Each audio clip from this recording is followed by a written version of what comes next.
जम्मू कश्मीर के पहलगाम में सुरक्षा में बड़ी चूक हुई और इसीलिए पहलगाम के बैसरन घाटी में 26 पर्यटकों को मार दिया गया।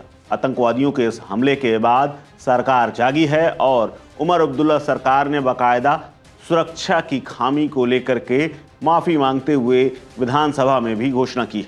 लेकिन अब सुरक्षा को देखते हुए बड़ा एक्शन लिया गया है।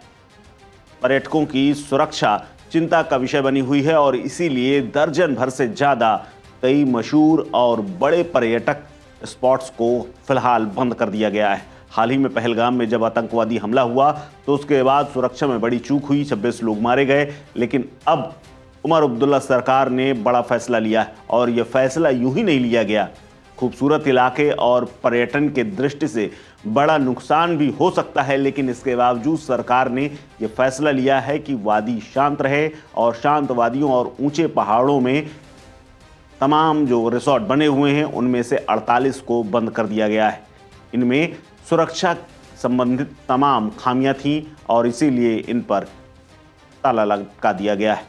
इनमें से बंद किए गए रिसोर्ट में दूध पात्री और वेरीनाग जैसे कई पर्यटक स्थल अब पर्यटकों के लिए फिलहाल बंद कर दिए गए हैं। आपको बता दें, पहलगाम के बैसरन, जिसे मिनी स्विट्जरलैंड के नाम से भी जाना जाता है, वहां पर यह हमला हुआ था और उसी के बाद ये एक्शन लिया गया है। जम्मू कश्मीर सरकार ने यह फैसला यूं ही नहीं लिया, इसके लिए बाकायदा इनपुट मिले हुए थे सुरक्षा एजेंसियों की तरफ से।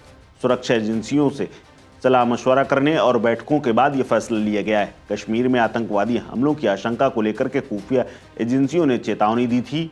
इसी वजह से 87 में से 48 पर्यटक स्थलों को फिलहाल बंद कर दिया गया। सूत्रों का कहना है कि पहलगाम में हुए आतंकवादी हमले के बाद घाटी में छुपे हुए कुछ आतंकवादी, जिन्हें स्लीपर सेल के नाम से जाना जाता है, वो सक्रिय हो गए हैं और उन्हें हमला करने के निर्देश मिले हुए हैं। वो कभी भी छापामार यानी गौरिल्ला युद्ध जैसे हमले कर सकते हैं और छोटे छोटे हमलों से घाटी को अशांत कर सकते हैं। इसीलिए खुफिया जानकारी के मुताबिक पहलगाम हमले के बाद सुरक्षा बलों के द्वारा आतंकवादियों के घरों को उड़ाने का जिस तरह से प्लान बनाया गया, बाकी निचले इलाकों में जहां बुलडोजर चलता है, वहीं घाटी में सख्त संदेश देते हुए आतंकवादियों के घरों को उड़ाए जाने का बदला लेने के लिए टीआरएफ का संगठन भी एक्टिव हो गया है और कुछ खास लोगों की हत्या और बड़े पैमाने पर बड़े हमले की योजना बना रहा है। इसी वजह से गुलमर्ग, सोनमर्ग, डल झील जैसे संवेदनशील पर्यटन स्थलों पर पुलिस की खास टुकड़ियां तैनात की गई हैं। इसके अलावा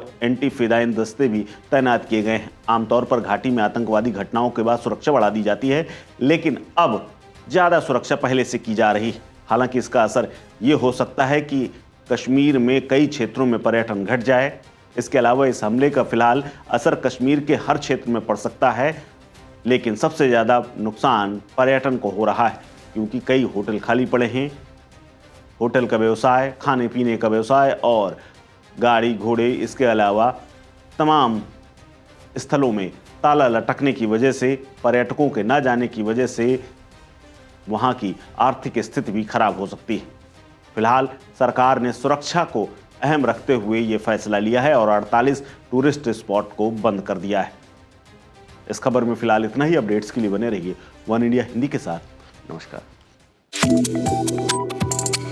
Subscribe to One India and never miss an update.